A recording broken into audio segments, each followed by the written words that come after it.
Gente, vamos lá, né? Primeiro, boa noite. Dizer que é um prazer estar aqui de novo com vocês. É uma pena que a gente acabe hoje.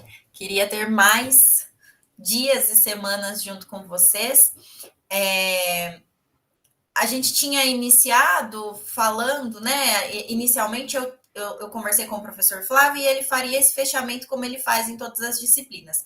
Mas por intercorrências eu vou fechar. E aí tenho material para falar, mas eu queria fazer um movimento diferente, sabe? É, por que eu queria fazer um movimento diferente? Porque eu acho que pontos importantes eu fui falando ao longo desses 3 últimos encontros.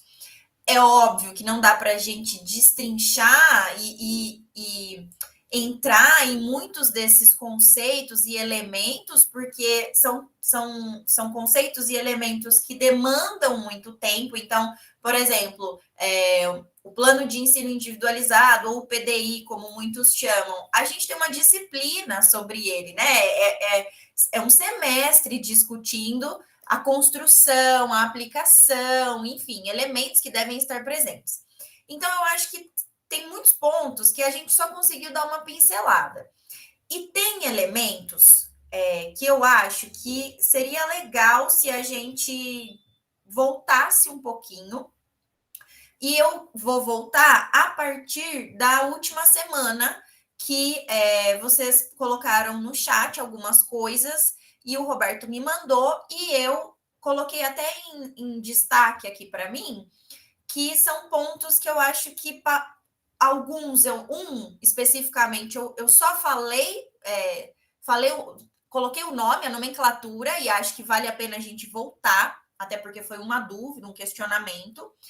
Um outro ponto foi a questão.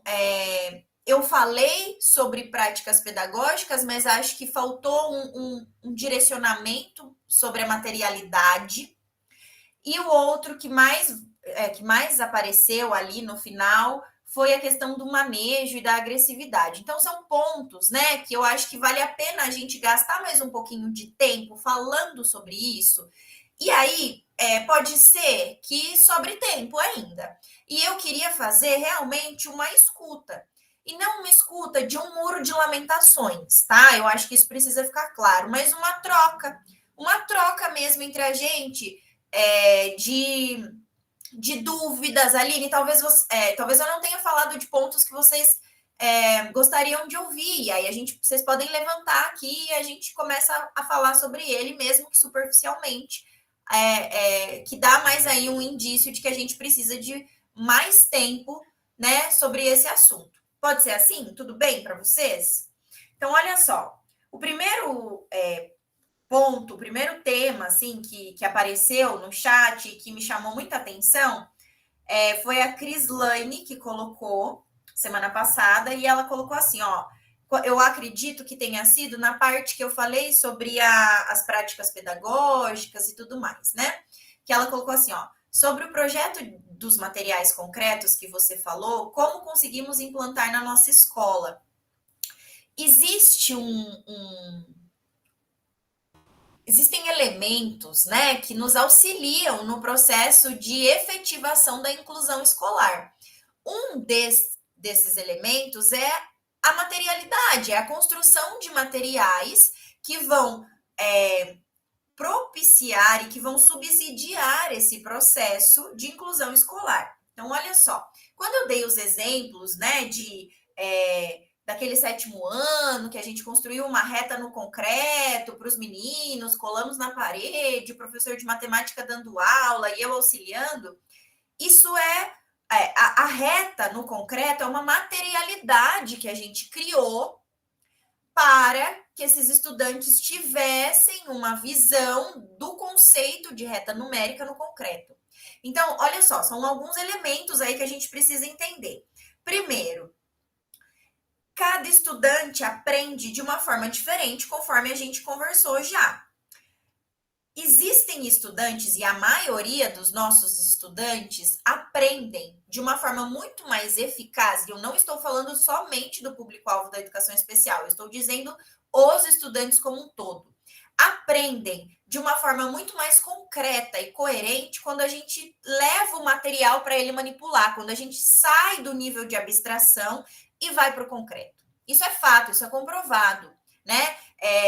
Quando nós fizemos essa prática com o 7º ano, nós pensamos nos estudantes com deficiência? Sim, com toda certeza. Mas essa atividade no concreto auxiliou toda a sala, porque estudantes que têm desenvolvimento típico apresentavam dificuldades, tá? Dificuldades no processo de abstração.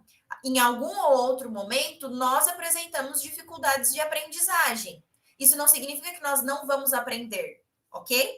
E aí, precisa ficar claro esses conceitos também. Dificuldade de aprendizagem, em algum momento ali a gente passou. Eu lembro muito significativamente do meu processo de escolarização quando entrou na matemática com expressões algébricas. Então, eu tive uma dificuldade no meu processo acadêmico, mas com intervenções certeiras, eu passei por esse processo. Então, quando a gente vai para o concreto, quando a gente vai para a materialidade, a gente consegue ter uma maior efetividade do processo de entendimento do ensino, né? Do que está sendo ali ensinado para aquele estudante. Isso não significa que eu tenha que todas as aulas construir um material. Às vezes, a gente muda a forma de perguntar e você consegue fazer com que esse estudante atinja o objetivo esperado. E aí, nessa materialidade, não necessariamente é, como eu falei, uma construção grandiosa. Então, eu preciso de uma impressora 3D, eu preciso, né, de uma plastificação. Não, eu preciso pensar em elementos que sejam coerentes para aquele estudante. Mas quando eu estou falando de materialidade e especificamente de construção de material aqui, eu quero dizer que existem materiais baratos, e aí, né, enquanto educadores, a gente sabe disso, né, que qualquer coisa para a gente vira um possível material para a gente aplicar na nossa escola, desde potinho de Danone até, sei lá, né, entortar colocar EVA num lápis de um estudante. Então, a gente consegue ter uma dimensão muito maior disso, né? E aí, quando eu estou falando de construção de materiais e de materialidade, eu estou dizendo que a gente precisa conhecer o nosso estudante e entender essas demandas especificamente, mas eu estou dizendo que a gente consegue ter elementos muito recursos dentro da nossa própria escola que a gente não precisa de verdade construir algo novo. Então, por exemplo, eu tenho estudantes que a gente precisa, numa atividade, a gente precisa ter lápis, caneta, coisas assim, para que ele conte. Então, não necessariamente eu preciso do material dourado, elementos assim, né? Mas vou dar um exemplo mais concreto para vocês. Deixa eu pensar aqui. A gente tem também já sei. A gente tem um estudante que eu dei alguns exemplos dele aqui e tal, que não entra na sala de aula, está no 5º ano, tem um espaço e tempo diferente na escola. E aí, esse estudante, a gente estava fazendo bidocência com ele para tentar inserir ele dentro da sala de aula. E aí, quase nenhum professor aceitou a bidocência, porque nós, especialistas da área de educação especial, entrarmos na bidocência significa, de alguma forma, que a gente está olhando a aula do professor. E aí, muitos não aceitam a nossa presença ali, né?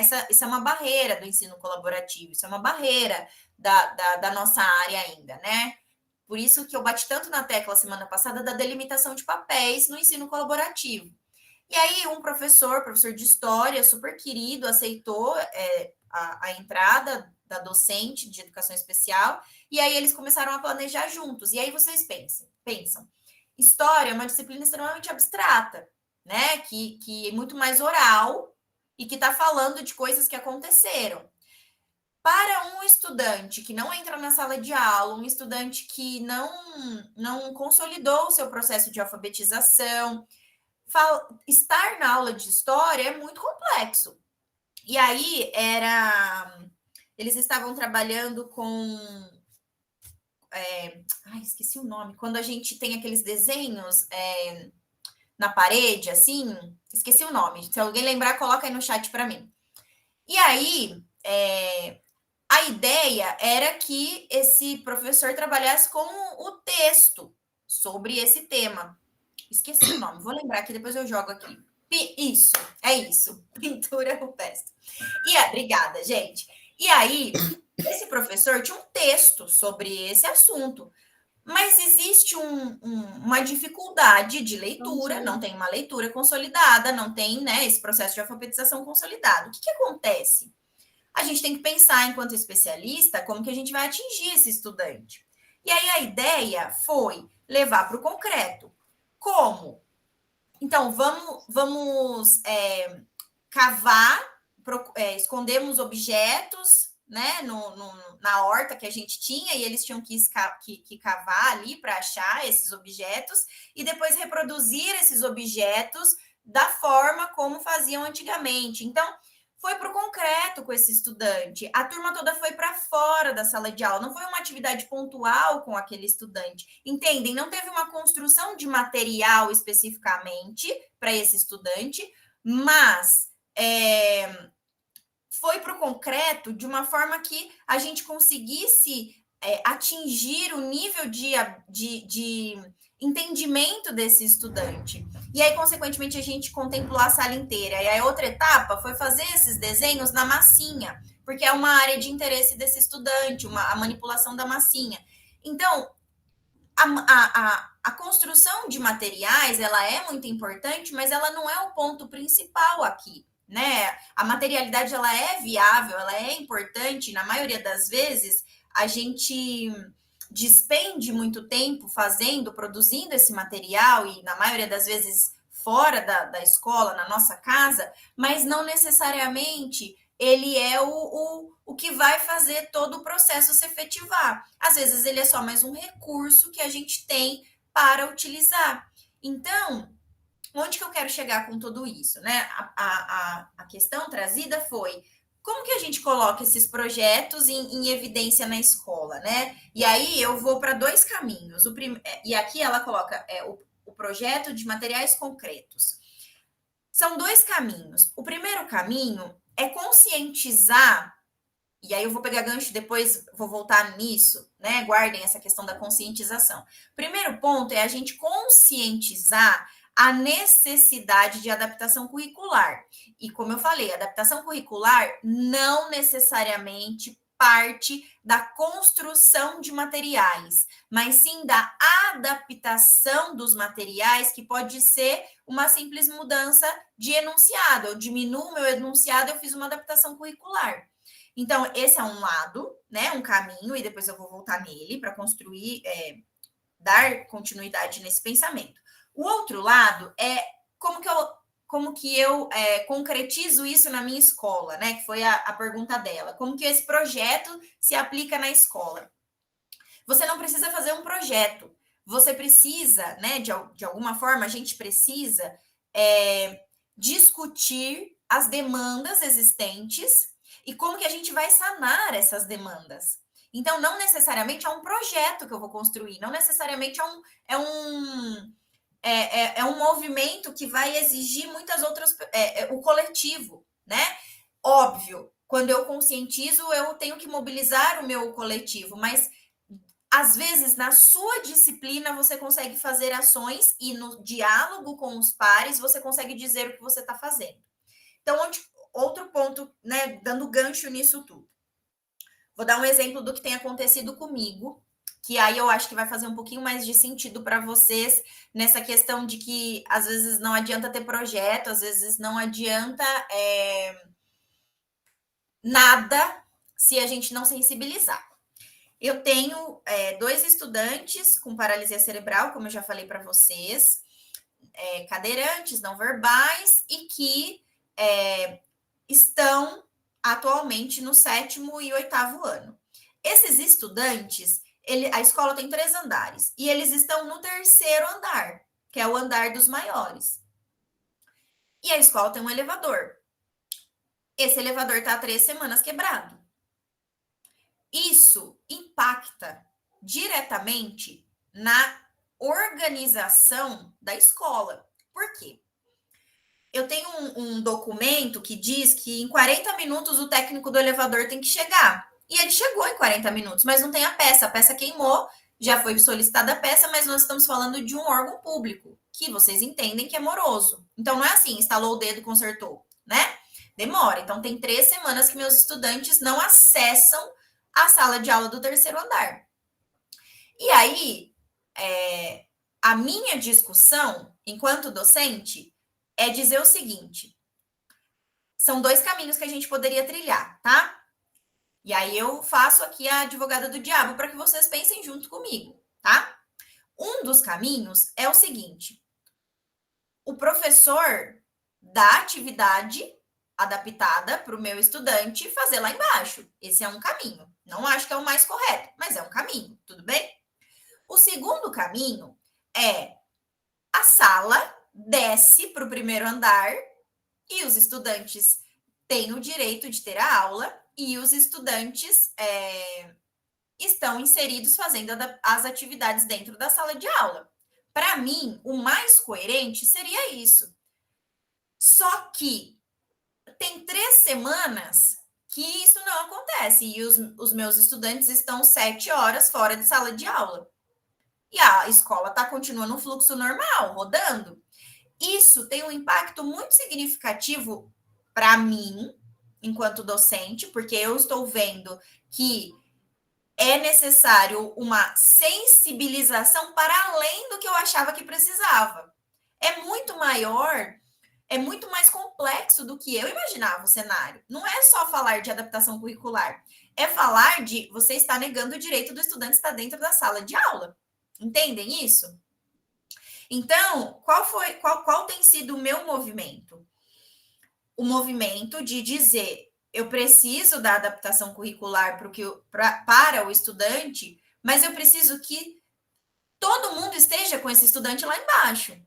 Só que isso também é moroso, isso também é um enxugar de gelo, como eu falei semana passada. Isso é gradativo, isso é construído, isso leva tempo, isso demanda, né? Então, hoje, depois de 3 semanas, eu consegui um diálogo mais aberto para que as pessoas refletissem sobre a necessidade de descer essas 2 salas, uma do 7º, uma do 8º ano, para o primeiro piso.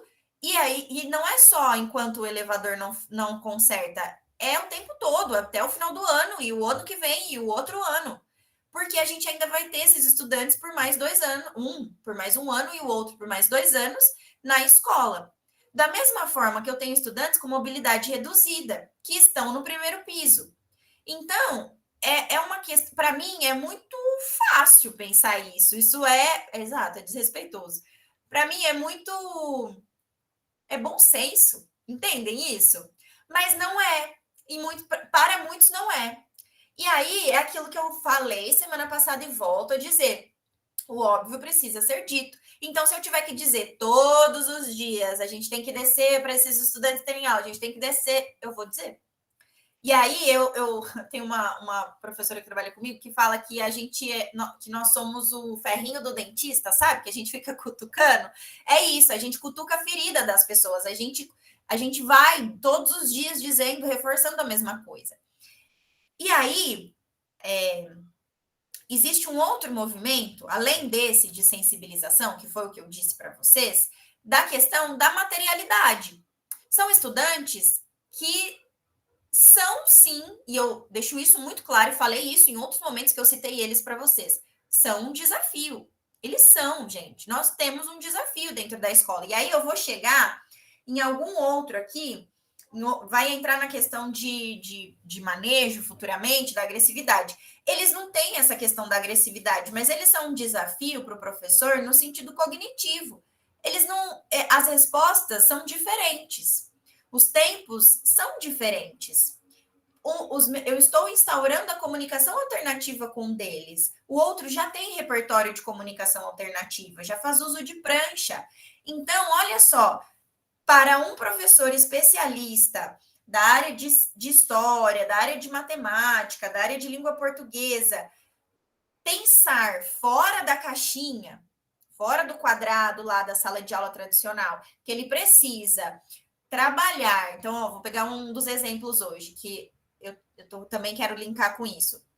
O professor de ciências do 7º ano me mandou uma atividade para que eu olhe e diga como que ele consegue adaptar para aquele estudante. E era vertebrados e invertebrados, 7º ano. No 7º ano, são 2 turmas. Em um 7º ano, é a atividade escrita que ele me mandou para os estudantes que têm TEA. E do outro lado, na outra sala, é esse estudante do 7º ano, um dos cadeirantes que está lá embaixo. E aí eu disse para ele assim, ó, essa atividade que você me mandou não faz sentido para esse estudante do 7º ano cadeirante. Não faz, porque não faz sentido eu trabalhar vertebrado e invertebrado com ele. Mas ele faz sentido eu trabalhar animais.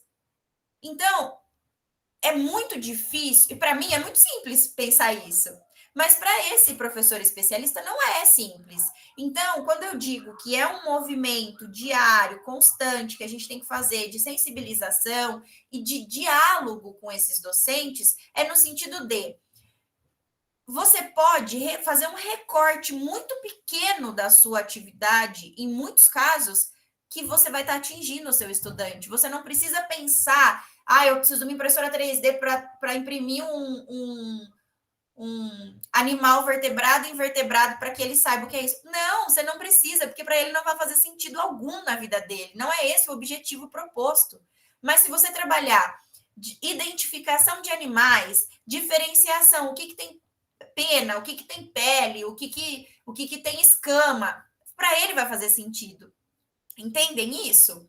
E aí ele te dá a resposta na prancha de comunicação. E você não precisa construir, você não precisa pegar o animal para que ele entenda isso. Você põe na prancha de comunicação. Você imprime um animal, uma onça, que era a onça e o peixe, por exemplo. Imprime 2 e diz: fulano, qual que é a onça? E ele vai te indicar qual que é a onça. Você está trabalhando animais, você está trabalhando as mesmas questões que os estudantes, só que com um objetivo reduzido.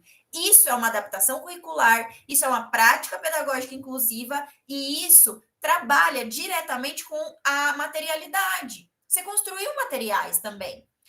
E aí, esse tem um lado. De um lado de construção mesmo, de pensar. Agora, do outro lado, que eu dei o exemplo, né, do 7º ano, que tem os meninos com TEA, que foi até o 7º ano da foto que eu mostrei da reta numérica. Nós temos 3 estudantes ali que têm TEA, com níveis totalmente diferentes. Um ainda está na consolidação da alfabetização, os outros 2 já estão alfabetizados. Um tem dificuldade de concentração, o TDAH o TDA é bem pesado ali.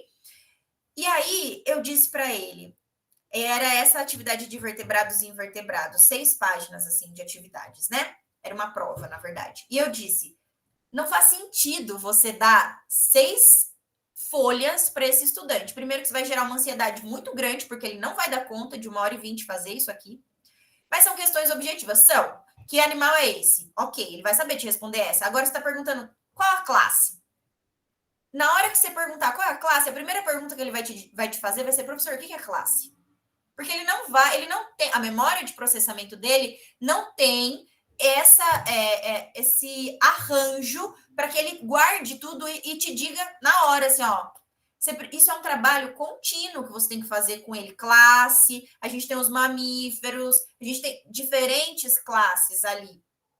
O que você pode fazer para atingir? Ele dá conta de te responder, ele vai conseguir classificar. Se você der o que é classe. Você não está dando a resposta para ele. Você está colocando um banco de palavras ali que a gente usa no. E aí eu volto lá. Por que é difícil para os professores especialistas pensarem fora dessa caixinha? Porque muitas das didáticas que a gente teve enquanto pedagogos, os professores especialistas não tiveram essas disciplinas também, né? Principalmente nas áreas duras de matemática, química, física, enfim. Coloca um banco de palavras com as 5 classes e fala para ele, a onça está em que classe? O tucano está em que classe? Entendem isso? Eu não construí material eu fiz uma adaptação, eu tenho material, tá, existe uma materialidade, mas eu não construí nada palpável para o meu estudante, entendem a diferença disso? Então, quando a Crislane traz essa questão, né, sobre o projeto de materiais concretos, eu acho que é assim, ó, você pode, dentro da sua instituição, iniciar um diálogo de sensibilização da necessidade de se ter materiais. Isso é importante. Mas, ao mesmo tempo, isso não é tudo. Não vai ser isso que vai resolver. Então, vamos construir material, vamos fazer oficina toda semana para construir material. Não vai aprender. Se for só esse o objetivo, não vai funcionar. Precisa ter um conjunto de elementos para que essa materialidade seja efetivada. Entendem isso? Fica claro, gente? Eu sei que são muitas informações, mas faz sentido? Balança a cabeça para mim, senão eu não vou. É isso, né? Então, eu entendo a necessidade, né, da gente ter materiais dentro da escola. Aliás, é fundamental. Eu mesmo tenho esse desafio. A gente não tem material suficiente. Então, eu tiro muitas vezes do meu bolso para comprar materiais para os meus estudantes, principalmente esses 2 cadeirantes. E aí, hoje, né, um professor me disse assim, nessa discussão: ah, mas a gente tem uma caixa que você usa no atendimento deles, que os monitores podem usar lá embaixo. Pode, mas o monitor vai ficar 1h20 usando essa caixa? Eu não uso essa caixa 1h20 no meu atendimento. Eu tenho outros recursos no meu atendimento, porque 1h20 usando massageador, usando luva sensorial, usando. Gente, 1h20 é insustentável. Né? E primeiro que a gente não trabalha 1h20 seguida, a gente para, a gente respira, a gente coloca uma música, a gente volta, entendem? Então, eu acho que nessa questão da materialidade, eu acho que era isso que eu queria ressaltar, sim. Mas dizer que acho que das coisas que mais aparece, né, de pessoas me pedindo curso e palestra sobre a área de educação especial é sobre a construção de materiais, porque eu acho que a gente ainda está carente disso, né? Eu acho que a gente ainda precisa discutir e pensar um pouquinho mais e entender que a adaptação ela não precisa ser nada grandioso. Às vezes a gente tem uma adaptação de pequeno porte que dá super certo para o nosso estudante, tá? Aí teve um outro ponto que foi falado, que foi a Itamara, que ela colocou um exemplo aqui muito significativo e que vai muito de encontro com o que eu trabalho e vivencio, né? Onde eu trabalho e eu vivencio isso. Tem uma criança de 3 anos, de período integral, das 7h30 às 16h, que alguns dias não se alimenta nem com alimentos que a família envia para a escola e só toma leite na mamadeira. E o que eles podem fazer? E que a família insiste que ele tem que ficar na escola e que em casa ele também não se alimenta e que ele vai ser, então, alimentado na escola só com leite? Essa é a pergunta que ela faz, né? O que eles fazem? Eu estou deduzindo aqui, e aí depois, se a Itamara tiver aí, ela pode depois complementar. Eu estou deduzindo, linkando, não estou deduzindo, eu estou linkando para uma área de discussão que é a seletividade alimentar. Eu não sei se essa, e eu estou supondo também, né, que a gente está falando de possibilidades diagnósticas aí que talvez seja um TEA, né? Mas olha só, muitas crianças hoje apresentam seletividade alimentar, muitas, independente de ter diagnóstico ou não. A escola não está preparada para essa seletividade alimentar. Eu acho que eu disse isso, não sei se eu disse, mas se eu não disse, eu vou dizer. Nos meus 12 anos de atuação em sala de aula, e eu passei por escolas do município, eu passei por escolas do estado e agora estou na rede federal. É a primeira instituição que eu trabalho que os meus estudantes com seletividade alimentar são contemplados. Né? E eu não estou dizendo somente dos estudantes da educação especial, estou dizendo dos estudantes como um todo. Existe ainda uma resistência muito grande em entender que as crianças não comem determinados alimentos por diferentes motivos. Muitas não têm isso em casa, não sabem o que é. Isso é um ponto. Só experimentam ou não querem experimentar na escola, mas não tem isso em casa. Muitas têm uma questão, sim, relacionada a diagnóstico, e eu acho que isso precisa ficar muito claro, né? E que, assim como a gente falou em um dos nossos encontros sobre a necessidade da gente respeitar a diversidade e respeitar as diferenças, dentro das diferenças está a seletividade alimentar, né? E aí tem outro ponto que muitas das crianças não comem esses alimentos. E não comem em casa, e tá tudo bem, e não vai ser na escola que ela vai comer. Então, olha só, a seletividade alimentar, ela é uma das características do TEA, mas ela é uma característica que está aparecendo em alguns outros, né, diagnósticos também. E aí, mas ela é muito mais visível e palpável para a gente no diagnóstico de TEA, né? É fato, a gente tem as 3 principais do autismo, né, do TEA, mas a gente tem um rol de características que, quando a gente vai fazer uma investigação, a gente faz um checkzinho lá. Apresenta seletividade alimentar? Check, né? Às vezes, a gente tem um sujeito que tem 15, 17, 18 anos, que é nível 1 de suporte, que ainda não foi diagnosticado, mas que a gente pode ali, talvez, ir buscando respostas e fecha um diagnóstico de nível 1 de suporte, em que a seletividade alimentar, enquanto criança, vai ser um fator que vai pesar ali na hora de fechar um diagnóstico tardio. E aí, a gente precisa entender que a seletividade alimentar não é especificamente com eu não como isso, eu só como aquilo. Ela pode estar relacionada, né? E ela está diretamente relacionada com uma alteração sensorial também. Então, muitas das vezes, a criança come arroz, feijão, mas ela não come a salada. Ela não gosta da textura da salada. Ela come tomate, mas ela não come alface. Ou ela come tudo que é branco, ela não come nada com molho. A gente tem uma estudante que come tudo que é branco e amarelo. Então, ela come arroz e ovo. Ela come arroz e angu, que eles chamam aqui, que é, né, não sei explicar. É o que a gente come em São Paulo. Polenta. É isso. E aí, ela come isso. Mas ela não come o angu, a polenta, com carne moída. Ela come o que é amarelo, né? Ela come bolo de fubá, mas ela não come bolo de chocolate. Entendem? É a cor.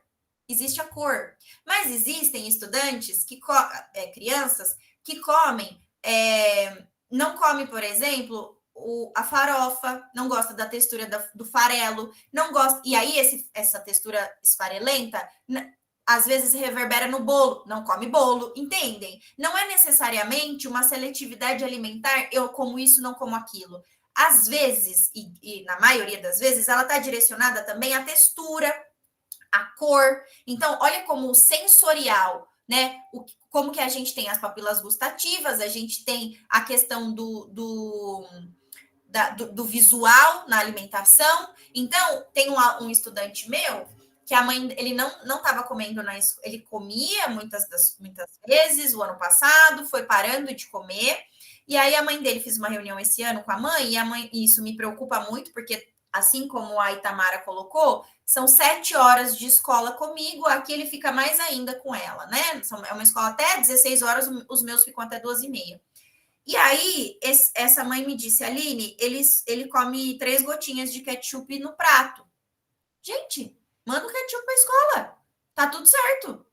Pega os sachês que a gente tem jogado aí na geladeira e pinga 3 gotinhas do lado do prato para ele comer. Se é isso, esse movimento que vai fazer esse menino comer todos os dias na escola, eu não tenho problema nenhum em colocar 3 gotinhas de ketchup na alimentação dele.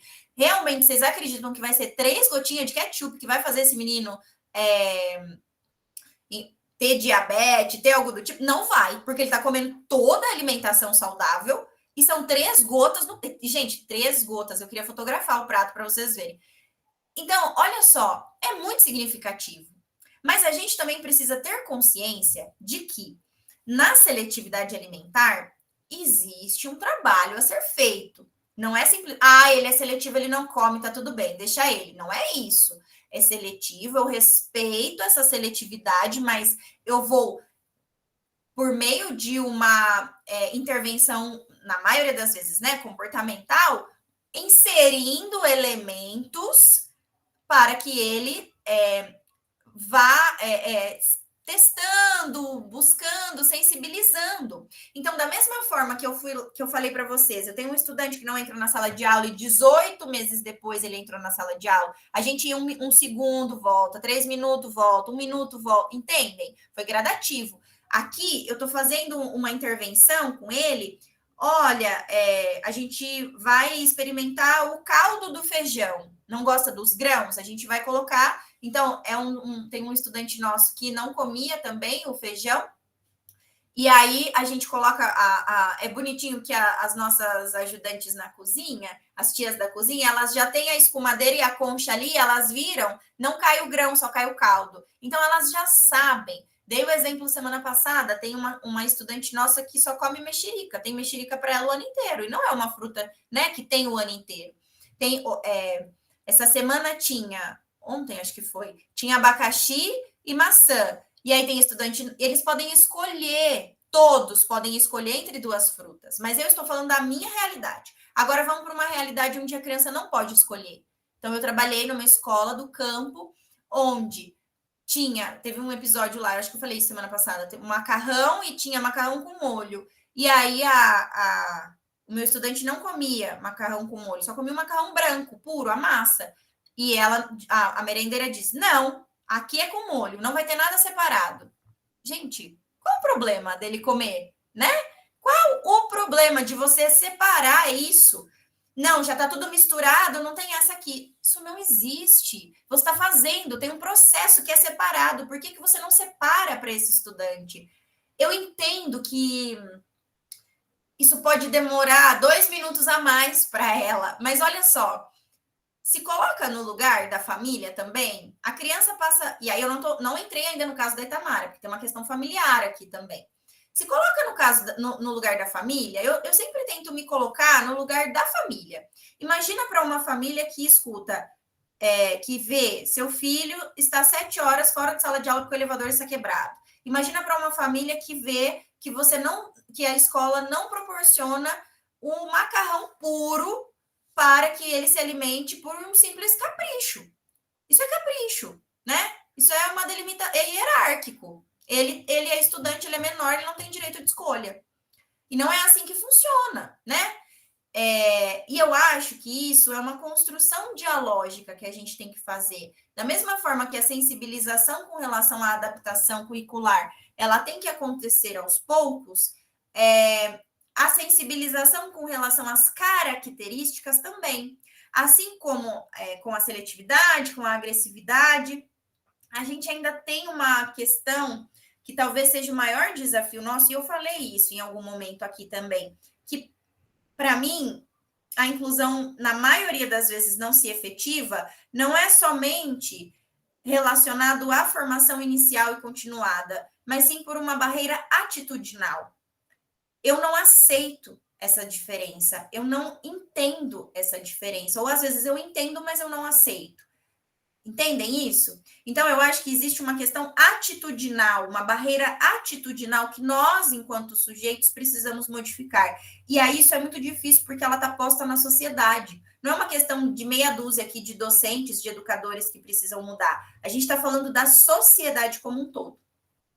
E aí, nesse caso da Itamar, já vou deixar ela falar. Existem 2 elementos aqui. Primeiro ponto, que eu vou responder a sua pergunta e depois você me fala, tá? Se você perguntou para mim, então eu vou responder eu, Aline, tá? Ele tem que tomar só o leite na escola? Ele tem que tomar só o leite na escola. Se é isso que vai alimentar ele, a gente vai dar só o leite. Mas ele tá com 3 anos e o leite é leite de vaca, não dá sustância nenhuma para ele, precisa ter uma fórmula dentro. Aí é outra coisa. Mas se é o leite que esse menino aceita, a gente vai dar o leite. Mas a família mandou papinha e ele não come a fruta, não quis comer, dá leite. É melhor do que esse menino ficar 12 horas na escola e não ter nada para comer. Entendem? 9 horas na escola, perdão, e não ter o que comer. Vocês entendem isso? Então, para mim, porque essa não alimentação vai ter prejuízos significativos no decorrer do processo de desenvolvimento desse estudante. E não é só um processo cognitivo de aprendizagem, porque a gente está falando que ele está dentro de uma escola e que ele está em processo de desenvolvimento cognitivo também. Mas eu estou falando de um processo de desenvolvimento integral dele. Isso reverbera em outras áreas do desenvolvimento dele. Que força esse menino tem psicomotora? Que desenvolvimento esse menino tem sinestésico? Entendem isso? Então, não dar alimentação para ele significa. A gente vai dar só vai dar só o leite, gente. Dá só o leite. É o que aceita? É o que aceita. Pronto, acabou. Pelo menos você está fazendo a sua parte. Você está assumindo essa responsabilidade. Aqui na escola é só o leite que ele vai aceitar? Então a gente vai se responsabilizar com o leite.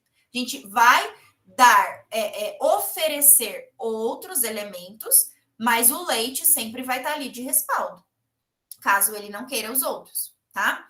E aí a outra questão é a família insiste que ele tem que ficar na escola. Isso é um assunto muito sensível, né? Existem casos e casos. E eu acho que, assim, existe uma necessidade de discutir caso a caso. No caso desse estudante, qual a condição familiar também? A família precisa trabalhar o dia inteiro e ele precisa estar na escola? Então, gente, a escola é, na maioria das vezes, o primeiro lar dessa criança ali, né? Dessas crianças. Então, não existe muito como não se responsabilizar por esse processo, tá? E eu acho que enquanto escola a gente também tem uma responsabilidade com a integralidade do sujeito. Fale, Tamara. Tudo bem, gente? Boa noite. Eu sou a professora Itamara. E essa criança, né, ela tem 2 anos para 3 anos. E no início do ano, ela se alimentava. E pouco, mas se alimentava. E ela não aceita talher, ela não aceita sentar junto com as outras crianças. Então, tudo isso é respeitado, a gente já. E de repente ele parou de se alimentar. E foi proposto para essa mãe que ela viesse no horário do almoço servir a refeição para ele. Ela chegou a vir, então ela também foi proposto para ela trazer a comida de casa, porque ela disse que em casa ele come. E ela chegou a vir alguns dias, depois ela disse que não podia mais. E envia a marmitinha assim para ele, e mesmo assim ele parou de se alimentar. E agora ele tem perdido peso. Essa é a nossa preocupação. A gente está servindo a mamadeira, mas agora ele está ficando às 12 horas, né, às 9 horas na escola com 2 mamadeiras, que é o que o médico falou, servir 2 mamadeiras, porque a gente precisa de um laudo do médico para a gente se resguardar, e que ele disse que seriam servidas 2 mamadeiras. Então, e essa é a nossa preocupação, ele ficar o dia todo na escola, porque a gente já mudou ele de lugar para sentar, a gente já tentou servir em cadeira de alimentação, no refeitório, sozinho na sala, já foi feito tudo, a gente não ninguém se nega a fazer nada. Mas essa é a nossa preocupação. A criança tem perdido peso e tem ficado na escola todo esse tempo com 2 mamadeiras. E, Tamara, eu acho que, não sei, né? Eu acho que a gente pode pensar, e eu acho que eu talvez faria isso, gerar um relatório pedagógico mesmo, né? Observando essas questões e anexar junto com esse documento médico que veio e assistente social. Eu acho que a gente não tem outro caminho. Sabe por quê? Porque existe a necessidade de respaldo também da escola, como você disse, do seguinte: 2 mamadeiras para uma criança de 3 anos é suficiente por 9 horas? Não é suficiente. A gente sabe, a gente não precisa ser médico para saber disso, né? E eu acho que gerar documentos que respaldem vocês também, né? Então, talvez um relatório pedagógico acompanhando esse estudante. Não sei se tem como encaminhar para algum lugar, né, que faça essa investigação também, um postinho perto da escola, né, da creche, não sei. Mas eu acho que é importante acionar outras instâncias para que se acontecer alguma coisa, não ser uma negligência ser visto como uma negligência da escola. Não, a gente tem material aqui, ó, para mostrar para vocês de que veio esse documento médico que a gente seguiu, nós relatamos, por exemplo, assim, ó, a mãe foi tal dia, tal dia, tal dia, 5 dias ela foi, uma semana. A mãe veio à escola de tal dia, tal dia, no horário do almoço, ofereceu a comida, disse que não podia mais. Isso tem que gerar um portfólio, um dossiê, que você tem que fazer um portfólio mesmo de informações, sabe? E aí eu acho que um dos pontos que eu falei, né, a semana passada da agressividade, eu acho que cabe aqui também. Deixar registro, ter registros. Porque se vem alguma coisa judicial, a gente tem como se respaldar. E aí, isso é para além de qualquer diagnóstico. Isso é com todos os estudantes da escola. Porque a gente está falando de vidas, né? Nós estamos lidando com pessoas. E para mudar uma vírgula em um processo é muito grande. Então, é mais o cuidado com o registro. E aí, para se responsabilizar nesse caso, eu acionaria, então, instâncias superiores mesmo. Não sei se conselho tutelar, eu acho que talvez assistente social do município, algo do tipo, assim, sabe? Que atua no município, ou encaminhar para algum lugar de saúde que possa auxiliar nesse processo, tentar essa intersetorialidade, né? Saúde, escola, o CRAS, como a Suzy colocou aqui. Eu acho que eu tentaria ir por esses caminhos e mais uma vez, eu tentaria chamar a mãe para dentro da escola. Mãe, olha só, a gente está percebendo que ele está perdendo peso, a senhora não consegue mais vir, a gente precisa, né, ter um direcionamento. É uma criança que isso vai impactar. E por que eu falei do relatório pedagógico? É uma criança que vai impactar no processo de desenvolvimento dele cognitivo e de desenvolvimento como um todo. Nós estamos preocupados e dizer isso, sabe? Eu acho que é o caminho mais viável nesse processo, devido à complexidade. E aí, tentar a proximidade da família para que, quando chegar, talvez, uma solicitação de acompanhamento de algum órgão, não seja visto de uma forma pejorativa, negativa, entende? Seja entendido como uma relação família-escola mesmo. Olha, a gente consegue vir até aqui, mãe, existe uma barreira pedagógica e agora você precisa assumir daqui para frente, né? Eu acho que esse é o caminho, assim, que eu teria como resposta para vocês. Não sei se ajuda. Sim, sim. Inclusive, a gente estava conversando, porque nós temos duas professoras da sala de recursos de educação especial, e nós estávamos mesmo pensando já fazer, porque ele tem o PEI, tudo que a gente faz direitinho, e já colocar, anexar essa documentação, porque uma questão nova, que começou depois das férias, vamos dizer assim, de agosto para frente. E é uma criança que tem diagnóstico, então? Ou não? Tem, desde abril. É TEA? TEA. Ah, tá. E aí eu acho que tem mais um agravante, né? É essa necessidade de um acompanhamento com o psicólogo, para que a gente faça intervenção na alimentação, comportamental na alimentação. Ele faz acompanhamento com a TO e com a psicóloga, e passa, acho que já passou com 2 consultas com a neuro. Então, aí, ó, olha só, se ele faz um atendimento com a psicóloga e com a TO, que é importante, porque a TO vai trabalhar a sensibilização, né? E a psicóloga vai trabalhar nessa intervenção também diretiva com ele, o que eu sugeriria? Um estudo de caso. Chama para dentro da escola e vamos pensar em estratégias de trabalhar com essa equipe. Equipe, é o seguinte, ele não come, só aceita mamadeira. Como que a gente consegue trabalhar? Trabalhar as texturas dos alimentos, trabalhar, né, o cheiro, trabalhar para ir sensibilizando aos poucos e inserir alimentos gradativamente, entende? Então, eu acho que essa intersetorialidade é importante, trazer a saúde para dentro da escola e a família junto.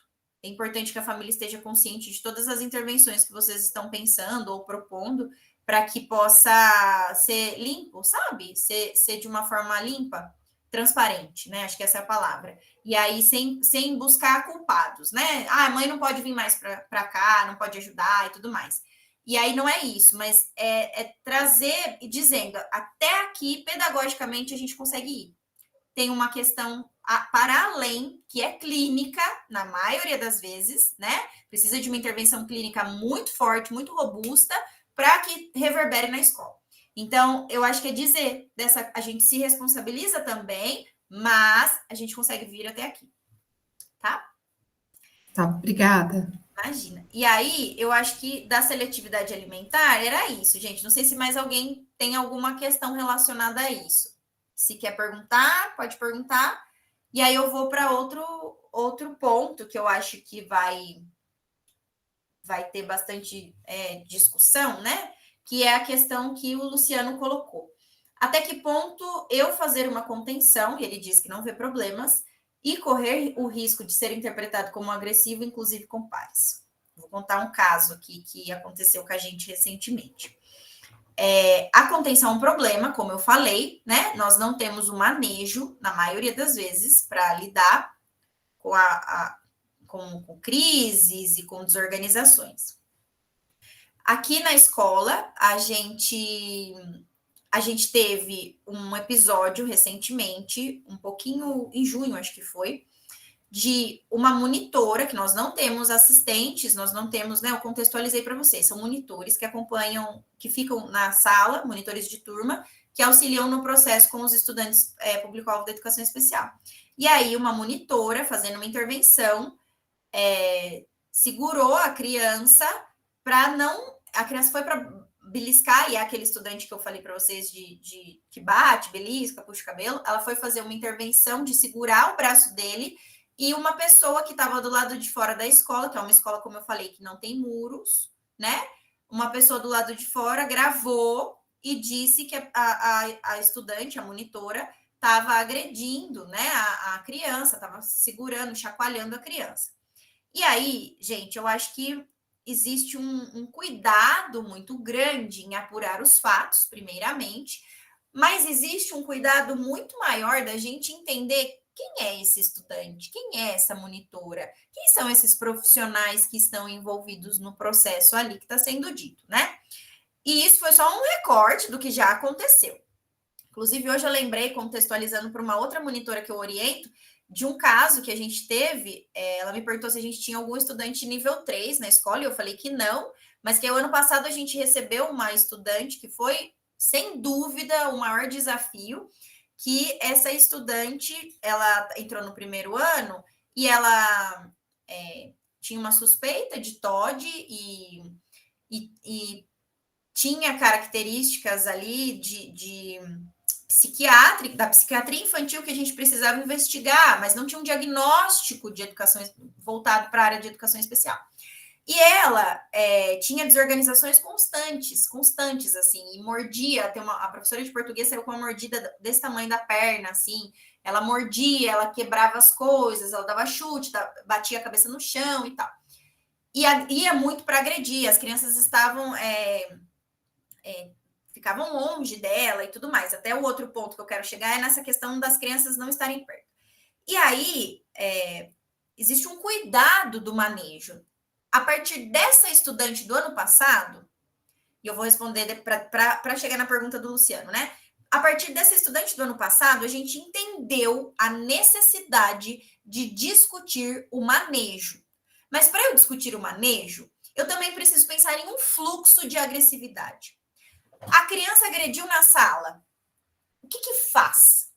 A criança desorganizou na sala. O que eu faço? Eu chamo quem? Eu grito? Eu faço intervenção com a criança? Eu tiro os outros da sala? O que eu faço enquanto docente? E aí eu estou dizendo, enquanto docente, porque eu estou pensando no docente regente, independente se ele é o especialista, se ele é o pedagogo, independente. Estou falando do regente. Pensando que ele está lá com 30 crianças, 25 crianças, 40... E o que ele faz? Nós, aqui, fazemos o seguinte, foi o direcionamento que eu dei a semana passada, né? Você tem que pedir ajuda, obviamente, mas você tem que cuidar da integralidade física dessa criança e das demais e da sua. Então, são muitos movimentos que você tem que fazer. Em uma escola, é impossível que não tenha uma pessoa no corredor passando, ou mesmo uma criança passando, que você não possa gritar por ajuda, ou mesmo que você grite por ajuda e ninguém te escute. É impossível isso, tá? Então, acho que esse é um dos primeiros passos, você gritar por ajuda. O segundo passo é você fazer uma intervenção que você tem, e aí pode parecer que seja muita coisa, e é muita coisa, mas a gente consegue, com uma visão muito holística, interpretar até onde a gente consegue ir. Então, olha só. Vamos pensar num estudante que está batendo a cabeça no chão, que foi um dos casos que eu contei para vocês, que precisou de 5 pessoas, uma na cabeça, uma na perna, 2 no braço e tal. E uma pessoa ficava falando lá, né? Vamos pensar nesse cenário.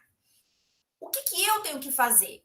Eu tenho que olhar o todo e ver o que pode causar mais problemas para minha criança que está desorganizada. Ela vai bater a cabeça no chão? Ela não vai? Ela vai chutar alguém que estiver perto dela? Porque nesse momento, lembra que eu falei a semana passada? Vira um circo, todo mundo fica em volta, realmente em volta, e aí a gente não sabe como conduzir a situação. Muita gente falando. Qual é a ideia central? Você olhar. E aí, gente, você está tão preocupado com a criança que às vezes passam elementos despercebidos, mas você consegue ter uma visão do todo e pedir para as pessoas saírem. Você consegue olhar e ver, aqui não tem nenhuma quina, ou aqui não tem nada que ela possa bater a cabeça que vai machucá-la. E aí eu consigo segurar a cabeça de uma forma. E aí eu estou entendendo que na pergunta do Luciano é como conter.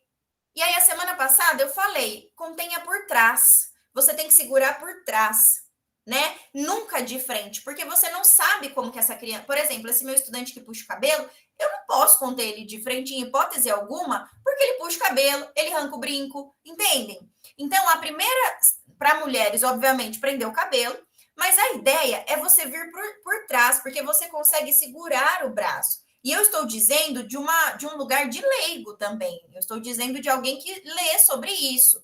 Mas, inicialmente, a gente vai pelo básico, né? Contenha por trás, porque você consegue. E aí, também um cuidado muito grande, isso eu aprendi na PAI, tá? Na contenção na PAI. Quando você contém por trás, você tem que ter um cuidado muito grande para a cabeça não vir para trás da criança, porque a criança pode dar cabeçadas. Então, olha como é grandiosa a questão do manejo, né? E a ideia é, se tiver no chão, cuidar para que não bata a cabeça no chão, e se tiver de pé, que não bata a cabeça na sua ou em algum lugar, né, que você consiga controlar o corpo desse sujeito, e considerando também que é uma força descomunal, né? A alteração sensorial é tão grande que a força é diferente também, né? Sentir dor é diferente e a força também é diferente. Então, a ideia é contenha por trás ou contenha de uma forma que você não machuque, mas que você segure, né, de uma forma que não tenha como a pessoa te agredir, não agrida os outros. Por isso que a ideia inicial é gritar por ajuda, porque na maioria das vezes sozinho a gente não dá conta. Então você pega alguém e grita para fale para algum estudante da sua turma, fulaninho, chama a tia tal, chama a professor tal, né? Chama a diretora. E a criança sai da sala e sabe fazer isso, ela sabe responder isso. Tem muitas crianças que já pescam e falam, vou gritar, as nossas crianças, né? Elas falam, eu vou ali no SAS chamar o enfermeiro. Na hora, né? A gente não precisa nem pedir. Por quê? Já existe essa sensibilização, já existe esse olhar para essa contenção mais humana também. E eu acho que tem que ter um fluxo, isso precisa estar escrito. Quando eu falo fluxo, é você ter o passo a passo, né? Isso precisa estar posto, registrado, isso tem que estar dentro do regimento, do PPP, ou o documento que for dentro da escola. Por quê? Porque para isso virar contra a escola, é 1 minuto. Então, a gente precisa, quando eu digo se respaldem, é respaldar a gente pensando nos piores dos cenários, tá? E aí, eu acho que, né, no caso de conter, de não ser interpretado como agressivo, eu acho que é um olhar muito de voltar nas barreiras atitudinais. Então, o que nós fizemos de movimentação com essa monitora? Escutamos a monitora, E eu oriento, né, em conjunto, em coletivo, essa turma de monitores, são 7 monitores nessa turma. E elas sabem do meu manejo, elas sabem, eu dei a orientação do que fazer com ele. Eu disse, não dá biscoito. E aí, não dar biscoito vai implicar em agressividade, porque você não está fazendo o que a criança quer. Então, segura a mão, né? E seja firme, diga para ele, não, você não vai me bater. Pode bater? Pergunta para ele se pode bater. E ele vai te responder na hora, não pode. Que é o que ele faz. E na hora ele diz desculpa. E se você não dá desculpa na hora, ele canta parabéns. Porque ele quer ser reforçado. Então, olha a magnitude da necessidade do reforçamento. Então, olha só, existe todo um processo construtivo para que a desorganização não perpetue também. E aí é muito fácil a gente instalar um comportamento errado. É muito difícil a gente tirar um comportamento. Tirar, inibir e diminuir ou extinguir um comportamento inadequado é muito difícil. E na maioria das vezes a gente não consegue sozinho na escola, a gente precisa de uma intervenção de psicólogo. Então, onde que eu quero chegar com tudo isso? Vou deixar o Luciano falar. A gente precisa entender que o primeiro passo é gritar ajuda. Mas, para além disso, é se respaldar enquanto escola e tudo isso estar listado. A quem que eu recorro? Como que eu faço? Porque o que acontecia comigo aqui na escola? Eu estava atendendo, virava e falava assim, fulana desorganizou o ano passado. E eu saía correndo, catando cavaco atrás da criança que desorganizou. Mas eu estou negando o meu direito também de atender o meu estudante. Existe um setor de saúde que é responsável por esse manejo. Ele tem que ser responsável, ele sabe como fazer isso. Ele pode me treinar para isso. Quando ele não tiver, eu posso fazer, mas ele é o primeiro a ser acionado. Ou então bateu em alguém. Para onde que vai? Vai para o setor de saúde fazer registro, vai ser acolhido no setor de saúde, vai ver se precisa ligar para a família, vai ver se precisa fazer curativo, vai ver se precisa acionar uma outra instância da universidade que é maior, que é o DAST, que faz o atendimento mais importante, significativo, né? O primário ali na escola e depois vai para outro lugar, se for um caso grandioso. Vocês entendem? Precisa ter um fluxo, precisa ter. Quem que eu chamo? Quem que eu grito? Para que eu recorro? Depois que eu fiz isso, o que eu faço? Isso precisa estar descrito, isso precisa estar posto nos documentos da escola. Até porque, para a gente dizer, família, tá acontecendo isso, isso e isso. Como é que a gente vai agir? Não, em casa não acontece nada disso. Eu escuto várias vezes isso. Não, em casa não tem isso. Não tem? Tá bom, te mostro o registro aqui, ó. Aconteceu esse fluxo nesse dia, esse fluxo nesse dia. Eu tenho índices aqui na escola de agressividade. A gente tem índices que dá muitos e muitos artigos sobre isso. Então, se a gente não tem registro, a gente não tem materialidade também para discutir com família, com equipe. Eu não tenho como dizer para a equipe externa. Então, esse mesmo estudante, quando eu fiz um estudo de caso dele, um mês atrás, a psicóloga falou assim, a mãe falou, a escola é muito barulhenta, eu não posso calar 450 crianças. Mãe, o manejo com ele no sentido da audição, ele usa o abafador, ponto. É o que eu consigo fazer enquanto instituição. Mas vocês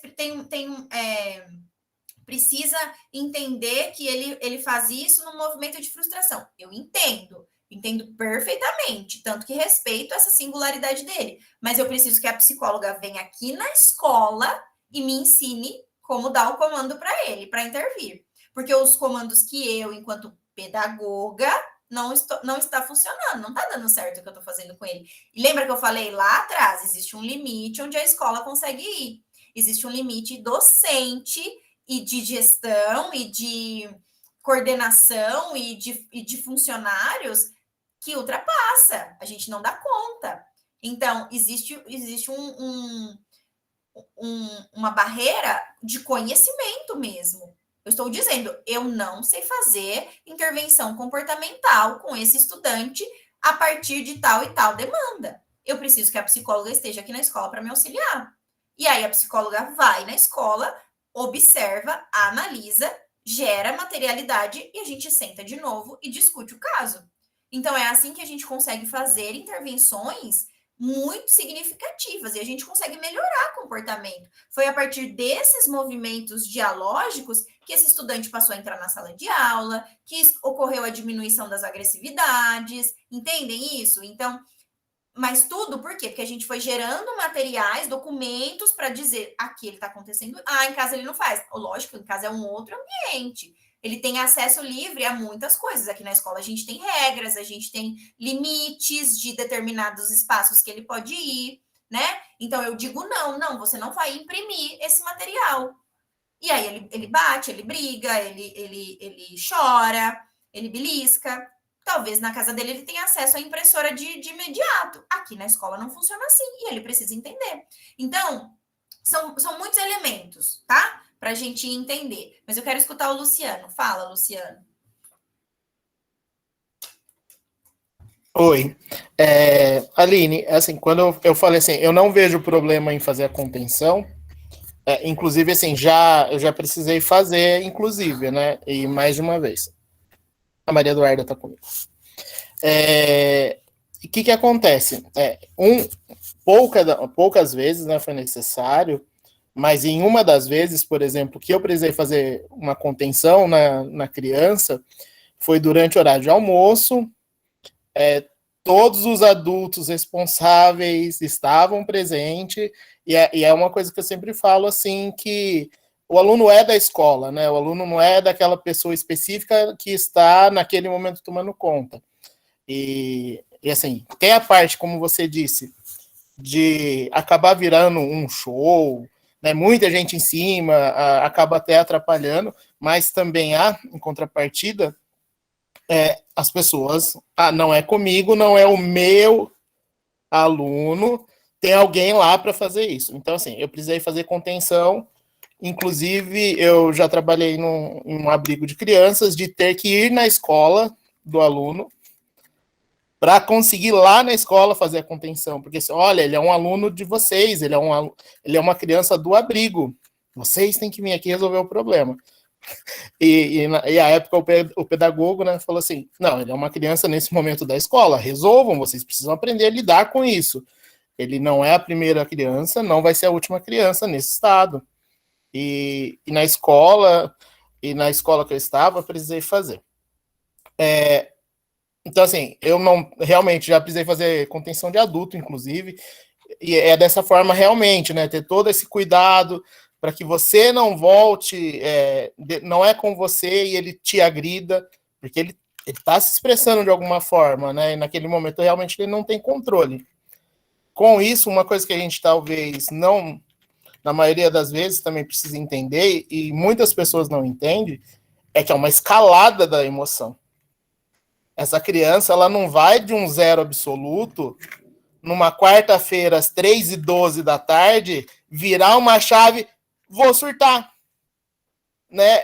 E isso é importante. E eu falo isso assim com toda a tranquilidade do mundo, de ter trabalhado com crianças e saber que aqui, inclusive, nós temos pais que têm crianças com TEA, que têm crianças com outras necessidades específicas, muito específicas e singulares, e assim, é uma escalada, né? A criança que eu cuidava na escola, e aí com o tempo você começa a observar que a desorganização da quarta-feira às 3h12 começou lá às 7h, quando a mãe deixou ele sozinho para levar o irmão na escola, e ele acordou mais cedo esse dia. Então, assim, é uma sequência de eventos que vai em algum momento, uma coisa que a gente não pode prever, mas a gente sabe que em algum momento vai culminar com essa crise extrema, né? E aí, um terceiro ponto só para finalizar, que já estava no meu fluxo de fala, e você pontualmente também falou.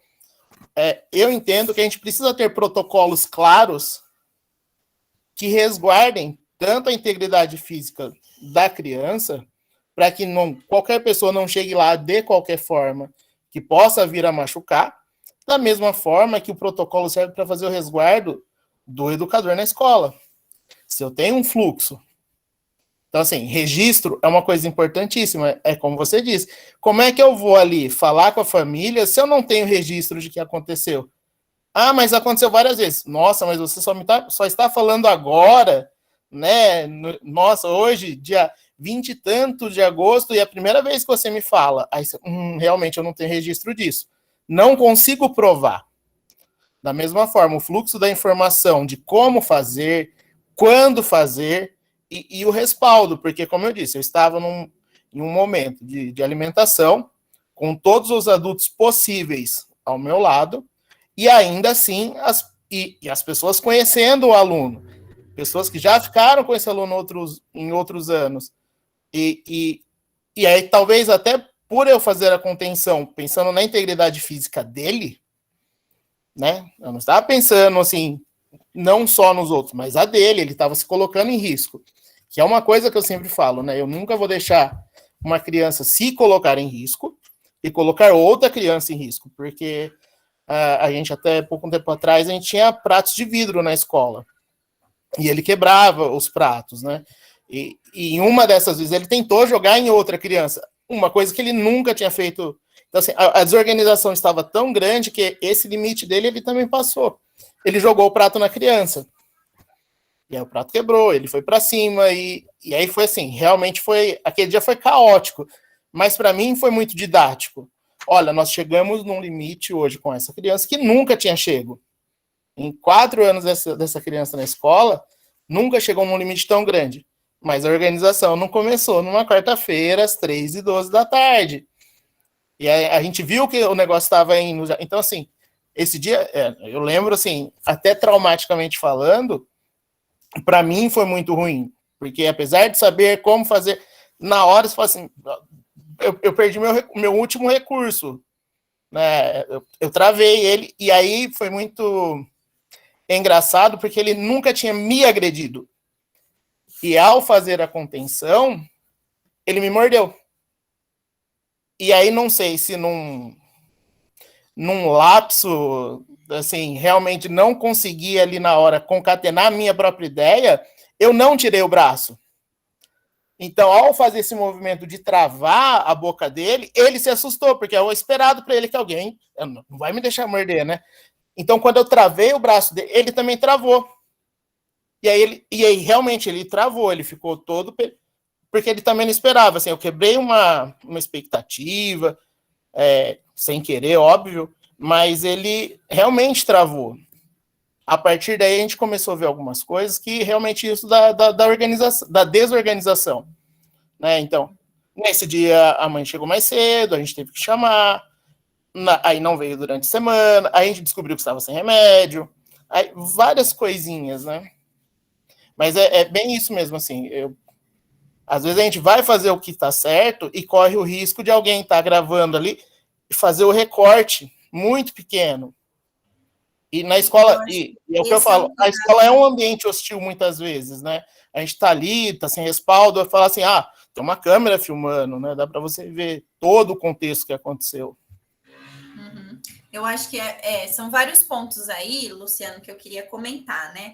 O primeiro ponto que você trouxe é a da invisibilização, né? Existe uma invisibilização do estudante enquanto ele está dentro de sala de aula e você entra e nem cumprimenta esse estudante, enquanto você não faz adaptações curriculares para esse estudante, você está invisibilizando ele.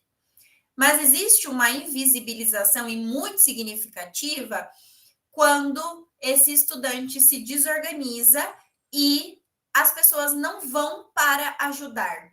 E aí é o que você disse, tinham muitas pessoas ali perto, ninguém fez nada e você fez. O que acontece? Eu dei o exemplo semana passada, né?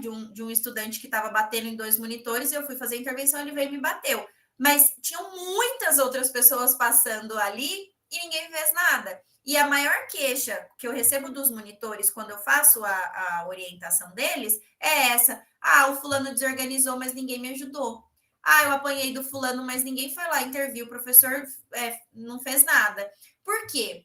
Não é meu, mas é seu. De quem é a aula? É do Luciano. O aluno é do Luciano, não é da assistente dele. A assistente vai auxiliar o Luciano, mas o Luciano é o responsável pela integralidade daquela criança. Então, eu acho que a gente precisa ter um cuidado muito grande nessa responsabilização das pessoas e entender que na hora da desorganização, o estudante tem que ser auxiliado por todo mundo. independente de quem seja o professor naquele momento. Por quê?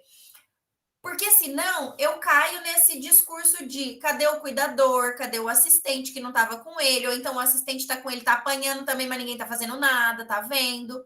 Então eu acho que existe uma necessidade de corresponsabilização. Essa é a palavra. Todo mundo é responsável por esse estudante. Se ele se desorganiza, em qualquer momento que seja, todo mundo tem que fazer alguma coisa, mas é todo mundo no sentido de Luciano tá ali, o menino desorganizou, ele não tá conseguindo fazer o manejo, eu vou ajudá-lo. Agora, eu não vou piorar a situação, porque o que tem mais, também, às vezes, é melhor você nem intervir, porque o tanto que você atrapalha, né, não tá escrito. Então, eu acho que são muitos movimentos aí. E um outro ponto que o Luciano tocou, e que eu acho que é muito importante, que é na questão não aconteceu 3 horas da tarde, né? Existiram indícios, foi escalonado esse comportamento, né? Foi acontecendo, foi gradativo. E olha só, se tem uma coisa que eu aprendi, e eu trabalhei 9 anos na PAI, né? Lá é um lugar onde a gente aprende sobre muitas coisas. Eu costumo dizer que foi ali que eu me formei mesmo. Foi ali que eu aprendi a ser professora. O que acontece? A primeira sala que eu tive, eu tive 2 turmas, eu me formei em 2012, 2013, eu fui para trabalhar na PAI e peguei 2 salas de autismo. Uma sala de crianças que estavam em processo de intervenção sensorial ainda, e uma sala de adultos. E um desses estudantes, ele desorganizava com frequência. E aí as professoras fizeram até bolão para ver quanto tempo eu aguentaria nessa sala como professora, porque eu era recém-formada, e que várias professoras tinham desistido dessa sala.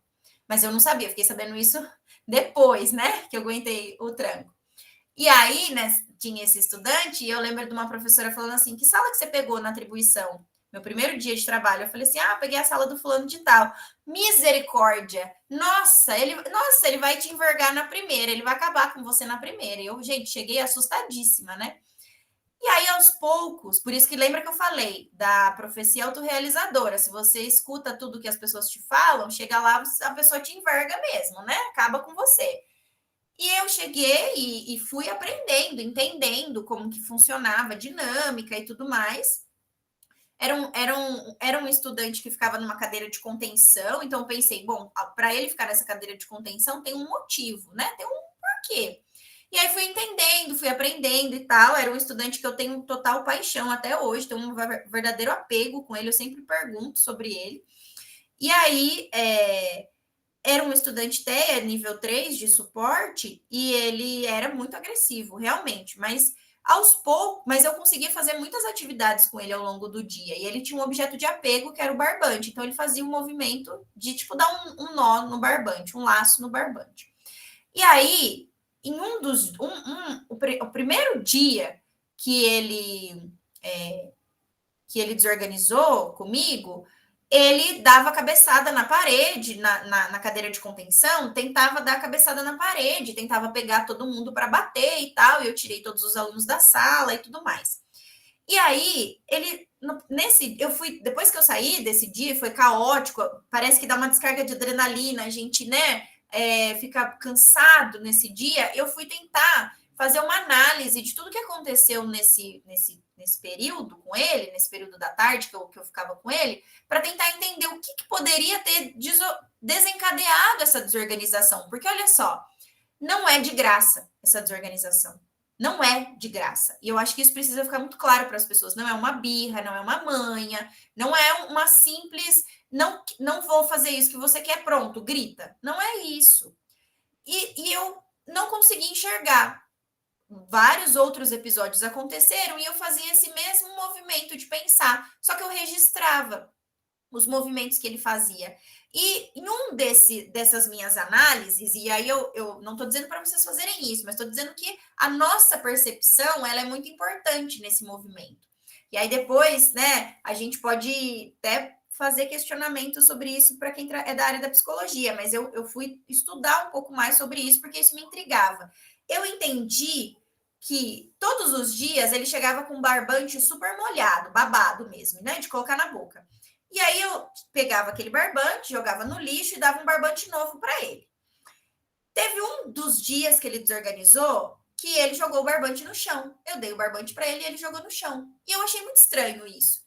E eu fui fazer atividade com ele e ele não fez a atividade, né? Veio para me bater. E eu pensei, tem alguma coisa errada nisso. E anotava.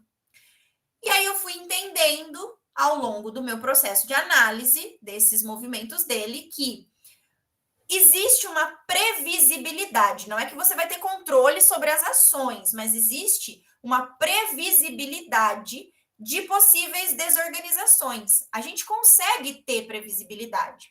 Então, olha só, eu entendi que o dia ele chegava e era, gente, é autista clássico, assim. Ele descia do ônibus, entrava no setor e a minha sala era a primeira do setor. Ele dava uma voltinha, juro, uma voltinha na porta da minha sala e sentava na cadeira, eu encaixava a contenção, né?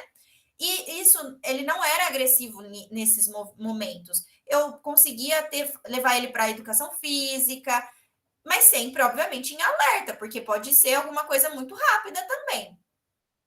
E nesse dia, ele chegou ele chegou com o barbante, eu fui trocar o barbante e ele jogou no chão. E eu consegui entender que o barbante, para mim, era um elemento que eu conseguia ter previsibilidade das desorganizações.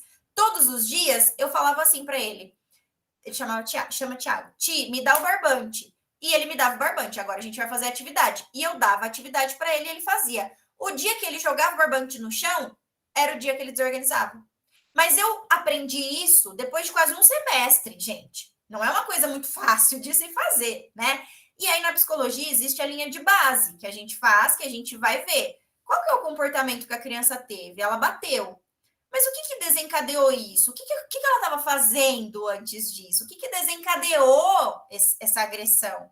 Alguma coisa. Ah, estava ociosa. Pode ser um ponto. Ah, não, alguém pegou nela e ela é sensível ao toque. Muitas coisas podem acontecer. E muitas coisas que para a gente é coisa boba, sabe? É coisa que a gente passa no curso da vida de uma forma muito fácil. E qual que foi a consequência dela? Né? Como que a gente... O que a gente reforçou ali? Porque a gente vai reforçar o comportamento de bater também, né? Dependendo da ação, do manejo que a gente faz. Então, olha só, ele quer o biscoito, eu não dou, ele bateu. O que ele estava fazendo antes? Ele pediu o biscoito, eu disse não. E aí ele bateu, e aí eu dei o biscoito para ele. Pronto, instalei o comportamento de dar o biscoito. Vocês conseguem entender isso? Então, existe uma previsibilidade. Eu não estou dizendo que se eu souber, eu vou anotar tudo que vai acontecer, e aí eu vou analisar tudo e vou saber que não vai ter mais desorganizações. Não é isso que eu estou dizendo. Existem variáveis e elementos que a gente não consegue controlar. Mas, se eu conheço o meu estudante, vou voltar lá na segunda aula. Se eu conheço o meu estudante, eu consigo entender comportamentos e traquejos que ele tem também, muito sutis, que me dão previsibilidade de uma possível desorganização.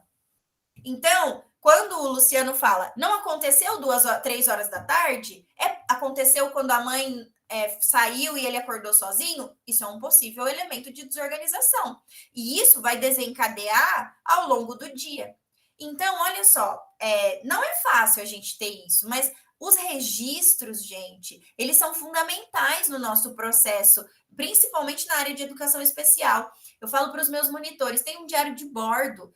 Quando eu vou, toda semana eu faço orientação com eles. E aí eles têm um caderninho onde eles escrevem. E aí eu fico 1h30 escutando esses relatos de segunda a sexta-feira, o que aconteceu de segunda a sexta-feira, para que a gente consiga, então, ter material para discutir possíveis intervenções com esses estudantes. Então, não é simplesmente, desorganizou, faz um fluxo e está tudo resolvido. Não, a gente precisa intervir no que está desorganizando. Às vezes, é o que eu falei para vocês, é o toque. Então, tem essa estudante, né, que eu já dei o exemplo dela aqui também. É uma estudante que tem alteração sensorial ao toque, ela não gosta que toca nela. E aí eu tenho que dizer para a sala toda, fulano, não pega nela, não pega no cabelo dela, não. Se você quer falar com ela, você não precisa tocar. E nós temos essa mania de, ó, fulana, e chega perto da pessoa e põe a mão. Ela não gosta, e ela desorganiza, e ela bate. Então, uma simples mudança no diálogo com as crianças que a gente consegue fazer intervenção. Mas vão ter movimentos involuntários dessas crianças, tipo, pega uma caneta emprestada e aí acaba, na hora de devolver, acaba esbarrando nela, desorganiza. Então, são coisas que a gente não tem o controle, mas que a gente pode ir dialogando diariamente sobre esse elemento. Então, eu acho que é importante a gente entender essa previsibilidade, essa importância da gente, né, olhar com outros olhos o nosso estudante, entender quem é esse sujeito e essas particularidades que ele apresenta, tá? Acho que nesse caso é isso. Teve alguém que colocou no chat aqui, ó. Oi, Aline, Luciano, pode falar.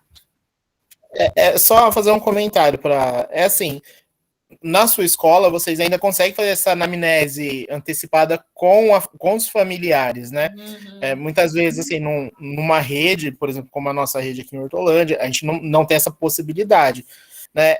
Mas, embora a gente não consiga ter um processo de anamnese mesmo, assim, a importância do registro.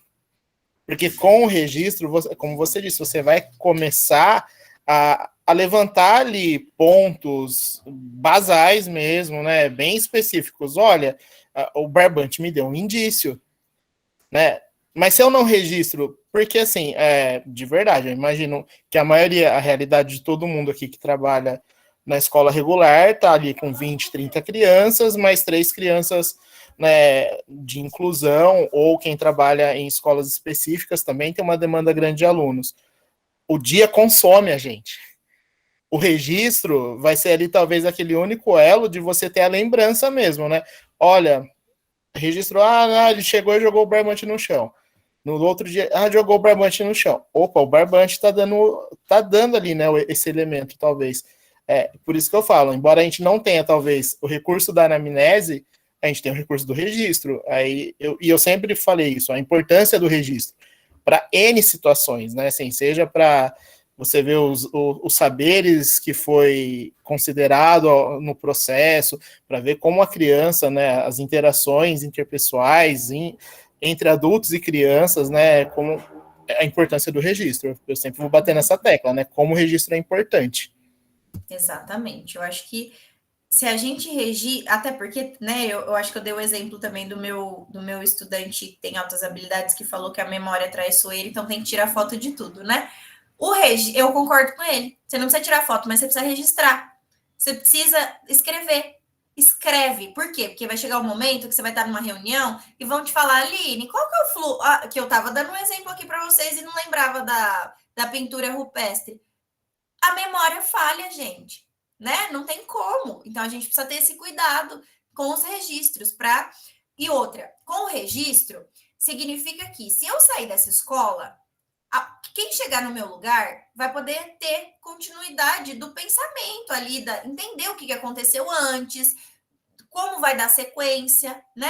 Então, existe uma continuidade do processo também. Então, não tem como não escrever sobre. Precisa deixar isso registrado, tá?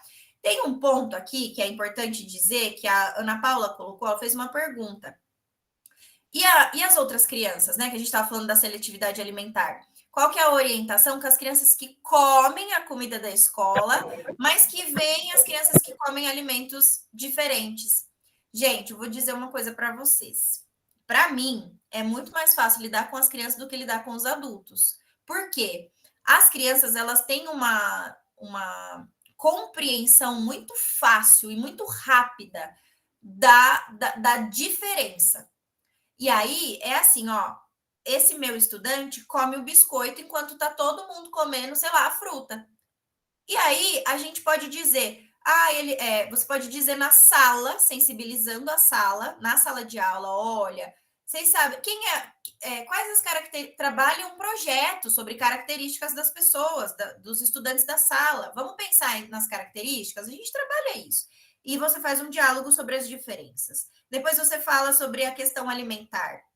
Depois, nessa questão alimentar, você diz, tem pessoas que comem carne, tem pessoas que não comem, tem pessoas que comem queijo, tem pessoas que não comem, tem pessoas que comem a comida da escola, tem pessoas que não comem. Você vai trabalhando elementos que estão presentes ali. E aí, você vai reforçando isso diariamente, que da mesma forma como eu falei, no início as crianças ficavam incomodadas com o puxar de cabelo. Hoje elas já dizem, ele não fez por mal. Elas entendem a diferença, a particularidade do sujeito, a especificidade do sujeito que faz com que ele tenha esses comportamentos ou que ele demande uma comida diferente. Entendem? Então, por exemplo, um estudante que não come o doce na escola, no aniversário, porque tem diabetes.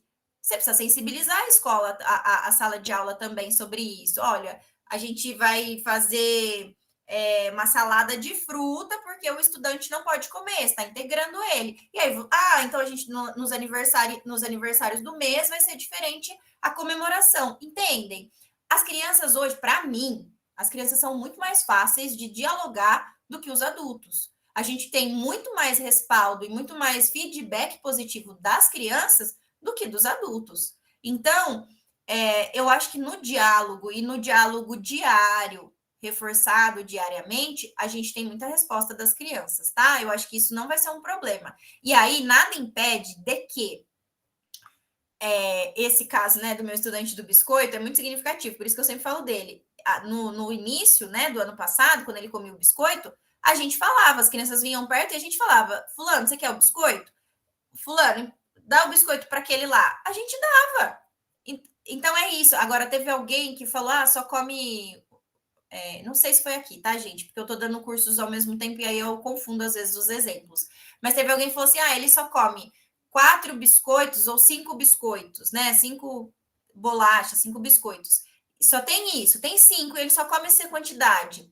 Aí é outro caso, né? Que tem que ter cuidado com as crianças, tipo, ele só come esse número, não tem. A gente pode pensar em como que a gente vai intervir. Pensa, compra uma vez, não sei, a gente pensa nisso. Mas eu acho que pode partir do, vamos compartilhar? Olha, vamos fazer, então, um dia de piquenique, todo mundo vai trazer alguma coisa e aí a gente socializa. Então, eu acho que a gente pode ir por diferentes caminhos, mas com as crianças o diálogo eu acho que é o mais coerente, o que mais dá certo, tá? E aí, teve outra pessoa que colocou, a Ana Paula, outra Ana Paula, não é a mesma, é a outra. Que ela colocou assim, que pediu para eu retomar o caso da criança que não come na escola, de jeito nenhum, mas que o médico liberou a carta, que a criança pode estar na unidade escolar, mesmo sem comer, pois o peso está compatível e os exames estão ok. Ana, você está aqui na minha telinha, você quer falar? É que eu tenho uma criança de berçário e ela apresenta esse problema que a colega citou aí, que a criança não come, mas tem a carta do médico, né? E mesmo assim, eu não deixo de ficar preocupada, sabe? E realmente a criança ela está com peso ótimo, você vê assim, não é uma criança que está assim com o olhinho caído, de quem está com problema de desnutrição, não. Então, mas mesmo assim eu fico preocupada, porque a criança não come, e a mãe precisa trabalhar. Aí a mãe passou no pediatra, o pediatra conversou com a mãe, porque parece que quando a criança chega em casa, a criança come de um tudo, sabe? Mas mesmo assim, a criança vai embora depois das 3 horas, sabe? E fica lá, sem comer, feliz. E eu tenho essa cartinha, então eu queria saber exatamente como que eu devo. Você falou de um relatório, anexar um relatório, eu queria que você retomasse isso, por favor. Ô, Ana, a gente também tem esse caso, né, de estudantes que não comem durante essas 7 horas e dão conta de fazer as atividades, e, enfim, estão se desenvolvendo. Mas o que eu queria reforçar é que, assim, não é saudável para nós adultos que, ontem eu trabalhei das 7h30 até as 8h30 da noite. Eu posso listar quantas vezes eu fui no banheiro. Quase nunca a gente levanta e vai no banheiro, ou a gente se preocupa com isso, a gente bebe água. Entende? Não é saudável para um adulto.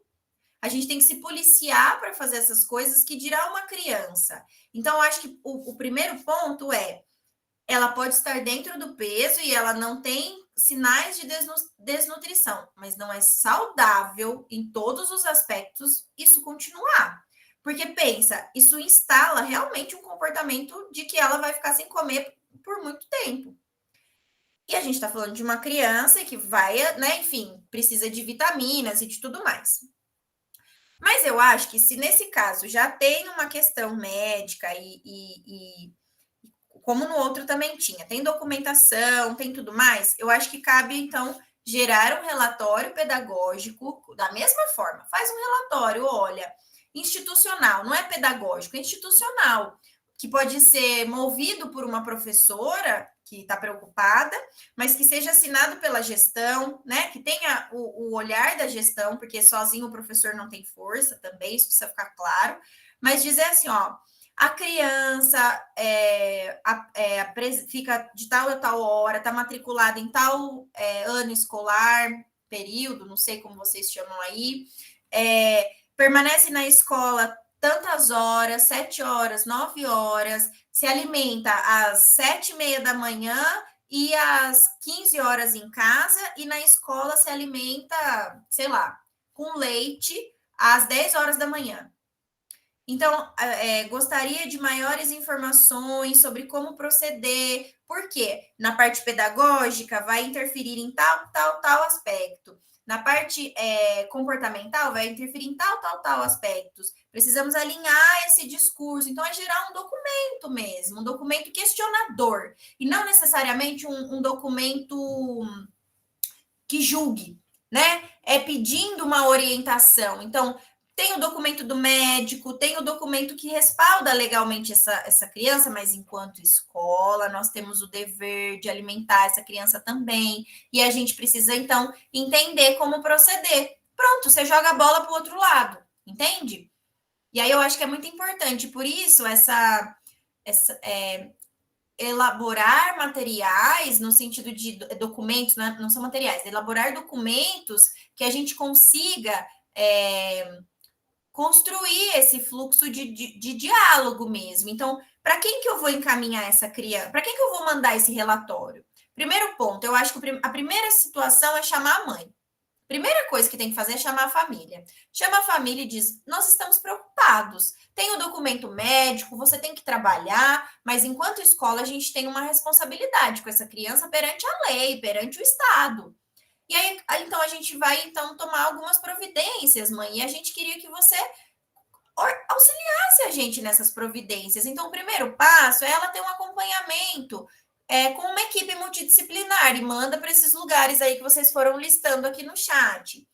E aí, mãe, para levar para esse lugar, a gente vai gerar um relatório com perguntas, e a gente vai tentar trazer. A gente, enquanto escola, não recebe um formulário várias vezes de diferentes profissionais pedindo informação sobre essa criança? Por que nós, professores, não podemos perguntar sobre essa criança?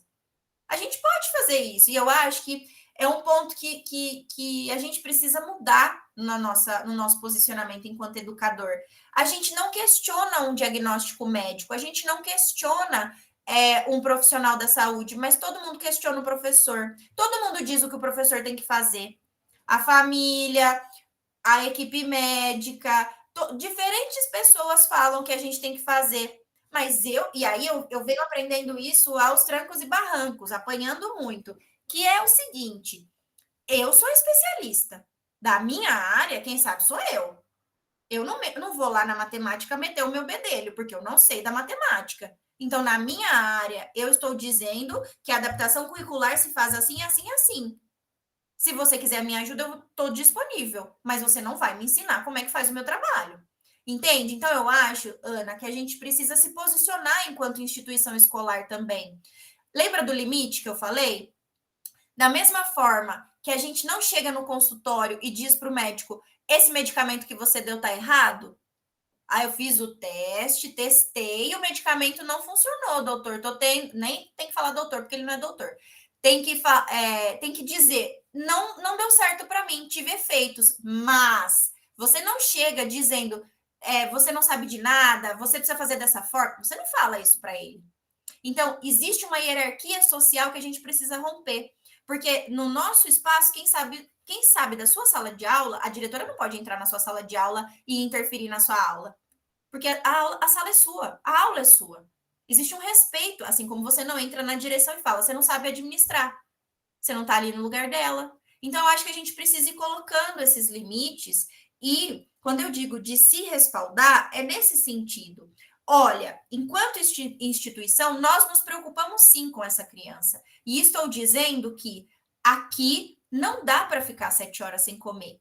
É importante que as pessoas olhem para esse lado. Não, não pode. Ah, ele está dentro do peso. Perfeito, mas ele pode perder o peso. E se eu estou trabalhando com a previsibilidade? Eu estou trabalhando com o que pode acontecer. Eu não estou sofrendo por antecedência. Eu estou trabalhando com elementos que são importantes, porque isso vai ter um impacto futuro. E aí eu acho que é um argumento que pode estar nesse documento. Impactos futuros do que pode acontecer com essa criança nas diferentes áreas do desenvolvimento. Tá? Não sei se te ajudou ou se confundiu mais, né? Não, me ajudou sim, obrigada. Imagina. A Ingrid levantou a mão e teve mais alguém que levantou a mão hoje, que abaixou. Pode falar, Ingrid. É isso, né, gente? Acho que a discussão de caso é muito importante.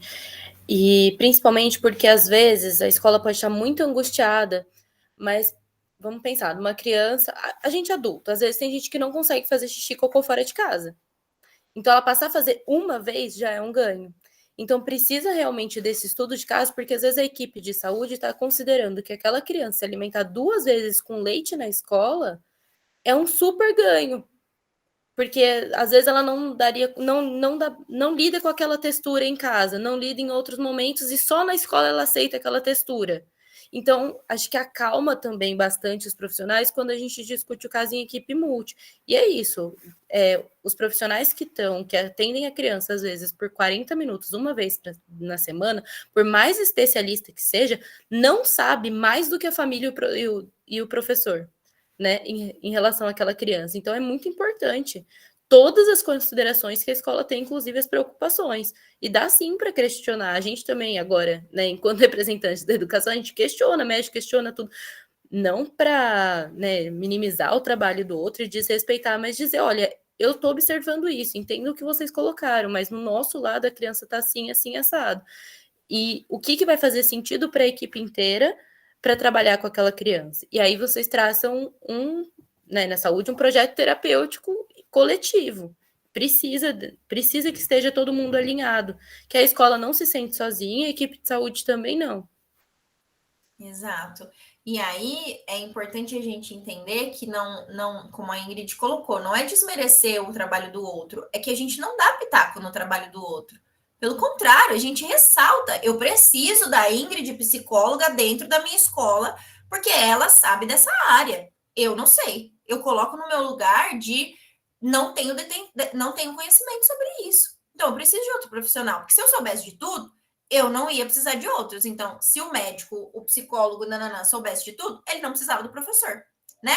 Então, eu acho que é um cuidado mesmo que a gente tem que ter de o que acontece na clínica por 40 minutos, como a Ingrid colocou, é um ambiente controlado, um ambiente individual. A mesma coisa que acontece comigo. O meu atendimento é individual, ou em grupo, em dupla, trio no máximo.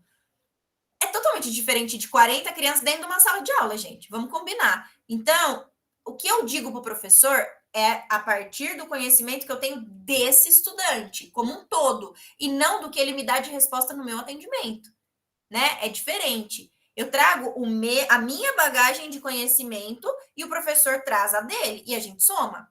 Então, quando a gente fala de trabalhar com os outros profissionais, é nesse sentido, tá? E aí tem um último ponto que é para fechar mesmo a minha fala e a gente fechar o encontro de hoje, que foi uma pessoa que colocou no Moodle de vocês, que foi respondendo o fórum, que foi a Cauane, que ela fez uma pergunta, ela trouxe um caso de agressividade e ela fez uma pergunta como que orienta, né, nessa questão da agressividade para considerar o cenário como um todo, porque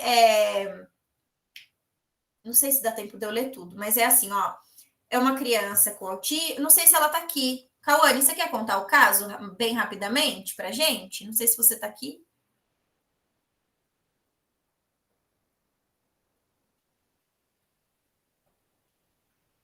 Não sei. Mas, ó, é o seguinte. Que é um aluno com autismo, que não conseguia permanecer na sala, e quando fazia era difícil prender a atenção, que apresentava sensibilidade ao toque material, era bastante agressivo, frequentemente saía correndo pelos corredores da escola, tinha uma preferência por entrar na sala de educação infantil, acabava agredindo outras crianças que ficavam com medo. Devido a essas atitudes, a escola passou a manter a porta trancada para evitar que ele invadisse o corredor da educação infantil. E esse aluno que estava no segundo ano do ensino fundamental, tinha 2 meninas na sala de aula que tinham muito medo dele. Então, a grande questão gira em torno das outras crianças, entendem? A agressividade e como que a gente trabalha essa agressividade com as outras crianças. E aí eu volto na mesma questão da alimentação, do biscoito ou dos exemplos que eu dei aqui. O diálogo, gente. Lembra que eu dei o exemplo da menina que falou assim para mim: ai, a buchinha, eu não tenho a buchinha para prender meu cabelo? O problema não era sentar do lado dele porque ele puxava o cabelo. O problema é, meu cabelo precisa estar preso. Eu posso sentar do lado dele, não tem problema nenhum, tá tudo certo. Mas eu preciso estar com meu cabelo preso, porque senão ele vai puxar. E aqui é a mesma coisa, no sentido de as crianças, e eu volto a dizer, é muito mais fácil sensibilizar a criança, gente. E mais do que isso, é fundamental, porque eles estão no processo de construção de identidade e construção de formação social. É muito mais fácil você trabalhar com uma criança do que ajudar a moldar o caráter de uma criança do que você mudar a atitude de um adulto. Então, olha só, onde que eu quero chegar com tudo isso? O diálogo com essas crianças sobre a agressividade é importante. O diálogo com as famílias dessas crianças que podem ser agredidas também é fundamental. Lembra que eu trouxe o exemplo de 2 mães de autistas que um não bate, mas foi agredido, puxou o cabelo e a família raspou a cabeça? A mãe me disse, eu fiz intervenção no meu filho para que ele não fosse agressivo, e hoje ele está apanhando. Eu tenho que trabalhar com essa mãe também. Ela é consciente, ela é uma mãe super querida, mas eu tenho que trabalhar com ela. Trabalhar a expectativa, trabalhar a conscientização, trabalhar de diferentes formas. E aí, as crianças, é muito fácil o manejo, porque elas vão aprendendo a lidar. Lembra que eu falei também semana passada, né, do vídeo que eu fiz dos meninos se jogando para ele acertar a bola? Os meninos vão criando sensibilidade com isso. Eles vão entendendo, ele tem um limite que ele consegue vir até aqui. A gente vai facilitar para ele a partir daqui. E às vezes não é um facilitar de vamos fazer por ele, mas é um facilitar. Por exemplo, eu falei isso também semana passada. Ele está passando e as crianças, elas têm uma postura, não é de medo. Elas não mostram medo para ele. Elas param e esperam ele passar. E assim, parece que elas estão até meio congeladinhas, assim, meio robozinho. Por quê? Elas já estão prontas para o reflexo. E elas conseguem ter uma movimentação muito tranquila, sabendo que pode ser que aconteça essa agressão, mas pode ser que não. Então, eu não vou esperar isso para fazer alguma coisa com ele, entende? Eu vou brincar com ele, eu vou chamar ele para ir para o balanço comigo. Se acontecer esse movimento de agressão, aí eu vou entender, interpretar como é que funciona. Mas eu entendo que falar abertamente com as crianças sobre as características, sobre as condições, sobre a necessidade de sensibilizar, sobre a gente ter cuidado com essas características é fundamental. Então, se eu sei que se eu pegar, tocar nessa criança, ela vai desorganizar, por que eu vou tocar, gente? Por que eu vou brincar de pega-pega com essa criança? Nós vamos propor outra brincadeira, entende? Nós vamos brincar de outra coisa. Então, tem muitos elementos que a gente consegue trabalhar sem evidenciar a diferença, essa característica que é tão gritante, que gera agressividade. Existem formas da gente ir conduzindo esse diálogo com as crianças de uma forma muito orgânica, muito natural, e que, consequentemente, vai sensibilizar e vai fazer, como a Cris colocou aqui, torná-las compreensivas, entende? Então, nessa parte da agressividade, da alimentação, de ver a comida diferente, eu parto sempre do diálogo. Não tenho o que fazer a não ser conversar com essas crianças abertamente, né? E com a família também. Mas eu acho que era isso, né? Nossa, falei um monte hoje. Mas foi bom ouvir vocês também. Eu acho que é isso, Roberto. Gente, tem alguma dúvida? Tem alguma coisa que vocês que não foi contemplado, que vocês queriam falar? A gente pode, né? Eu posso disponibilizar texto, se for o caso, a gente pode, né, enfim, pensar outras formas de comunicação. Mas dizer que eu estou super aberta para falar com vocês e estou disponível, e o que vocês precisarem, tá bom? Eu vou mandar os slides e o dossiê também que ficou para eu mandar sobre as práticas pedagógicas inclusivas. É isso. O Aline, o que você tiver de material que você quiser, eu disponibilizo para eles no Moodle. Nós temos uma biblioteca lá também, que eu disponibilizo também, que fica sempre para você, fica sempre na primeira aba, tá? Então a gente vai colocando. Acho que a Ingrid quer falar alguma coisa, Aline. Oi, Ingrid. Eu ia pedir também para, se você tiver para compartilhar com a gente materiais sobre manejo com as crianças que não têm laudo ainda, porque é uma dificuldade muito grande, né? A gente do núcleo sempre se posiciona é isso, a gente esbarra sempre nas barreiras atitudinais, que é muito sobre isso, principalmente com as crianças que ainda não têm laudo, e a gente sente uma pressão que tem, né, de que essa criança seja laudada logo, e só que a gente sabe que um bom diagnóstico, um bom laudo, às vezes demora tempo. E tempo, 1 ano, 2 anos, ainda mais, né, depender se for muito sutil algumas coisas, então, o que a gente pode ter, às vezes, também de recurso, de legislação, enfim, teórico, para que a gente, em base nas nossas discussões, para dizer, a gente pode fazer diferente, independente do laudo, sabe? Eu vou colocar aqui o meu e-mail, gente, e aí é assim, ó, tem algumas coisas que a gente não tem ainda muita informação. Então, por exemplo, tem uma estudante minha de TCC que está fazendo um TCC sobre rigidez cognitiva. Quase não tem literatura brasileira para estudar sobre rigidez cognitiva. Então, sobre o manejo, né, inclusive com crianças típicas ou que não foram laudadas, eu acho que é a gente partir de um movimento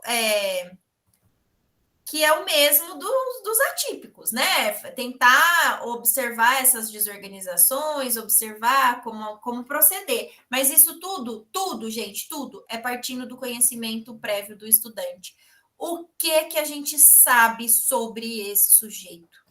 O que dá para eu tirar de informações dos conhecimentos que eu tenho sobre esse sujeito, né? E aí eu deixei o meu e-mail aqui. Quem quiser me mandar, pode me mandar pedindo material, o que eu tiver, o que eu puder mandar, eu mando. E dizer que é assim, é um movimento diário que a gente tem que fazer, é uma construção diária para a gente mudar essas barreiras atitudinais que a gente tem, porque é uma construção social, porque é um movimento social muito grande, contrário a essas pessoas, né? Entender dos direitos e inclusive quando a Ingrid falou sobre legislação, né? Sobre o manejo ou sobre esses direitos das pessoas que ainda não têm laudo, não tem, porque elas não são consideradas, mas quando a gente parte da perspectiva inclusiva, elas são consideradas. Então, sempre usar esse discurso para além da educação especial, usar o discurso da perspectiva inclusiva, porque eu abarco a diversidade, eu abarco todas as diferenças, tá? Eu acho que esse era o ponto fundamental desses encontros, né? Da gente pensar uma perspectiva inclusiva e não somente, né? Não estou descaracterizando, ou dizendo que não é importante, mas não somente da inclusão escolar ou da educação especial, que ainda está muito regida, movimentada pelo modelo clínico, né? A gente tem que ir além desse movimento. Teve uma pessoa que falou sobre o medicamento.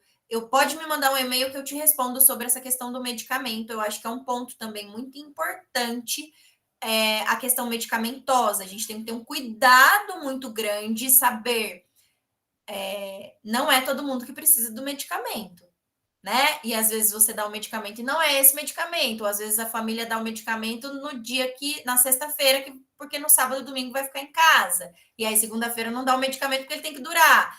Então a gente tem que entender os casos, né? E aí, como eu disse no início, tem muita coisa para a gente falar ainda, né? Muita coisa, muitos temas, muitos recortes para a gente abordar, mas eu estou disponível aí para a gente conversar quando vocês quiserem.